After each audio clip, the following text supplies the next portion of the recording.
তো এই ফিতনাময় পরিবেশে নবী সাল্লাল্লাহু আলাইহি ওয়াসাল্লাম বলেছেন যে কেউ যদি ঈমান এবং আমলের উপরে, মানে নবী সাল্লাল্লাহু আলাইহি ওয়াসাল্লামের আদর্শের উপরে সবর করতে পারে, টিকে থাকতে পারে, তার জন্য 50 জন শহীদ সাহাবীর নেকি হবে ইনশাআল্লাহ।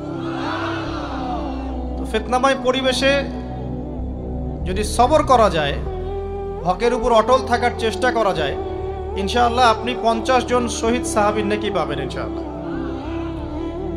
তো প্রত্যেকটা ক্ষেত্রেই আপনি ফিতনা পাবেন। পরিবারের দিকে তাকাবেন, দেখবেন পরিবারের বন্ধনগুলো আগের মতো নাই। প্রচুর ডিভোর্স হচ্ছে, স্বামী স্ত্রীর বিচ্ছেদ প্রচুর বেড়ে গেছে।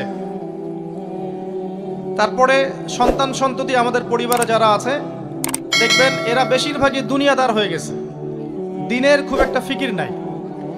বেশিরভাগ পরিবারের সদস্য দেখবেন নামাজ কালামের এখন ধার ধারছে না। ম্যাক্সিমাম পরিবার থেকে আস্তে আস্তে পর্দাটা কিন্তু শিথিল হয়ে যাচ্ছে।